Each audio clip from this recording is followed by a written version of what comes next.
So, Dan, you're CEO of Sidewalk Labs, which is the urban innovation arm of Google's parent company, Alphabet.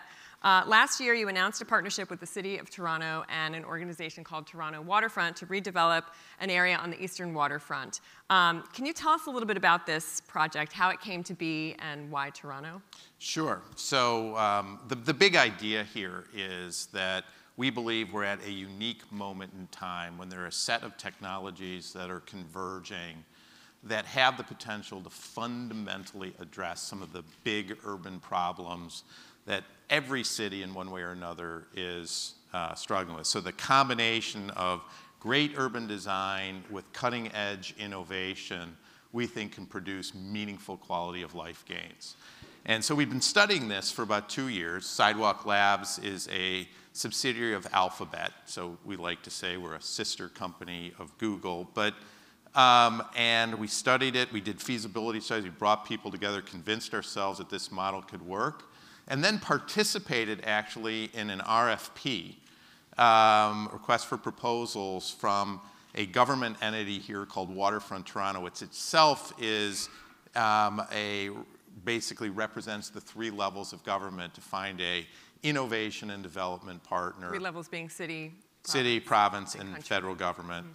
And we won that, and so for the last year or so, and for the next several months, we are engaged in a very intensive planning process, and we will release our master innovation and development plan very early next year. But based on all the work that we've done, we are more convinced than ever that this really could be something that is historic if we can get it done. And I think we have a slide to show that, again, it won't be the final plan. You haven't released that yet, but there we go. So at the core of this is sort of a smart digital infrastructure that involves a lot of sensors and picking up information on how residents move around, what they do, et cetera. Almost from the start, this has gotten a little bit of pushback from privacy critics who are saying, this is Google, this is too much, how are residents going to be able to opt out? There is no opting out, et cetera. How do you respond to that? Actually, I want to read Jim Balsillie, the former CEO of Research in Motion, wrote an op-ed in the Globe and Mail a few weeks ago that had some choice words. I'll just read from it, and I'd like you to respond to it. He called the project a, quote, enlightened urban partnership with a foreign company whose business model is built exclusively on the principle of mass surveillance. He said, Sidewalk Toronto is not a smart city. It is a colonizing experiment in surveillance capitalism. I know you have made some changes since then, but comment on that if you would. Well, first of all, without commenting specifically on sort of what his motives might be, he made that comment before we actually said what our policies toward privacy and responsible data use were actually going to be, which we did announce this week and had been planning to do this for a while. And there's 4 basic principles to it that fundamentally respond to any concern, I think, that he would have. The first is that we believe that urban data, data garnered in the public realm that could potentially have personally identifiable information, is actually a public asset. Second is we proposed a pretty revolutionary idea, which is an urban data trust that would be an independent body to decide what to actually do with that data. Third, we said we should be subject to exactly the same rules as anybody else, so that to the extent that we or anyone else want to use that data, you'd have to go through and get approval of this independent body. And then we said fourth is that all of the systems and services that are constructed to underlie this place need to be open. So the infrastructure, systems, et cetera, should be open. I don't think anybody would ever expect, a company like us to actually propose something like this. It's a pretty radical approach, but one we think is necessary to protect the public interest. And yes, while data is important to this, it's not the main driver. At the end of the day, what we're trying to do is make a place where people want to live because it's going to improve their lives, where we can actually find ways to solve the problem that is bedeviling this city and so many others of affordable housing. where we can actually find ways to move people around more efficiently and with less difficulty, where we can actually create the first climate positive community essentially anywhere on Earth. We think it's possible. Yeah, data is a piece of it, but at the end of the day, there are many, many other initiatives that'll, I think, be ultimately more important. So do you think that this proposal, this new plan that you put forth on Monday will quell some of the criticism? I think it should. I think for all but the most extreme advocates, it should answer the vast majority of questions. Now, it's a proposal. There's lots of details to be worked out. We acknowledge that, but that's part of what the discourse actually should be. What is the end game for Alphabet here and for Sidewalk Labs? I mean, are you in this to make money, and what is the revenue model? So our first objective, and this goes back to literally kind of Larry Page's early musings about thinking about sort of what this combination of innovation and great design could actually be, is to improve people's lives. We believe that we're at this unique moment in time, not unlike when the electric grid was first rolled out in the late 1800s, when there are the set of technologies that can fundamentally bend the curve on quality of life, but they have to be done on an integrated basis, and so our desire is actually to show how that is actually possible, do it at enough scale that other places can see this as a model and begin to adopt some of the approaches that we actually take. We believe we're a mission-driven company, and that's really what we are all about. That said, we are, a for-profit company. We do have to earn a return at some point, and I think that our approach is consistent with the role that we envision playing. We're not going to be the developer of this whole thing. We actually see ourselves as an essential catalyst. And what we mean by that is it's our job to do what we think the private market and maybe the public sector isn't prepared to do today to make this vision a reality. That'll include potentially in helping to ensure that next generation infrastructure is actually in place. We have a hypothesis, for example, about wood buildings and using them as the core of sort of the building stock in this place because they're more sustainable. We think at scale they can be dramatically cheaper. They actually create real aesthetic value as well, and believe it or not, actually have better fire protection. But there isn't a lot of sort of wood buildings, particularly high-rise wood buildings in the world. Our job will be to prove that that's possible so the private market can eventually take over. But then where does the revenue come from to So we think there's several sources of revenue.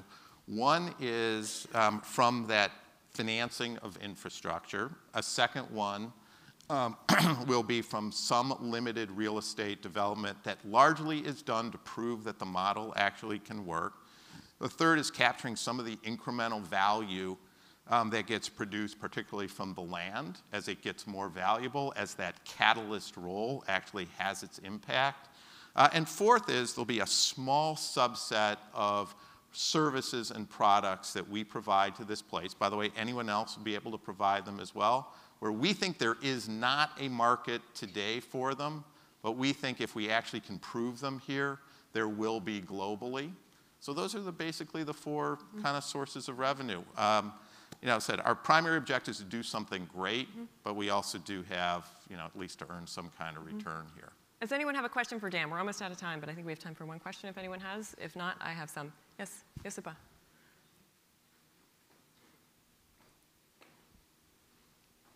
So thanks very much. I sit on the advisory committee for Sidewalk Labs, so I won't say much about that. But just from what you are proposing here in terms of the revenue model, it sounds like a P3 model, right? It sounds like what's happening here is what's P3? Public-private partnership, right? So it sounds to me, and if you can comment on this, like essentially Sidewalk Labs has been hired as the consultant to design a community that then creates the opportunity for it to finance and possibly gain other revenue from the development of the community. That makes business sense. It's deeply political. You have a very different premier in power from the one that would have been part of the RFP process, potentially a different mayor in the city of Toronto in a couple weeks. So very political if we're going down that pathway. Can you comment on the political context that you're working within if in fact we're going down what sounds like a public-private partnership for Sidewalk Labs or Google or Alphabet to have a play in? Yeah, it's a great question. So yeah, this would be a partnership with 3 levels of government plus Waterfront Toronto. I should point out right now, the only agreement we have is actually to develop a plan and do that in conjunction with Waterfront Toronto and the 3 levels of government. That plan will get released early next year in full.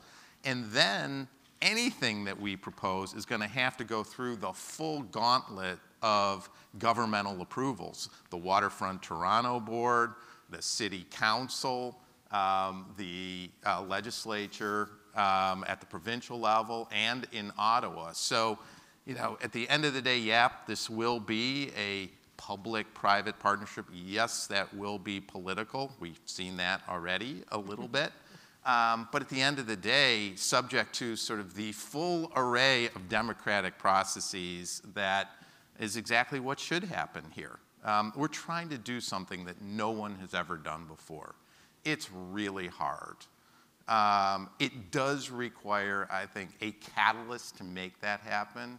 We're prepared to play that role because we think the results could be extraordinary. But we think it should be subject to full public scrutiny and full public approval, and that's exactly what's going to happen. Speaking of politics, you were Deputy Mayor for Economic Development and Rebuilding of New York City under Mayor Michael Bloomberg.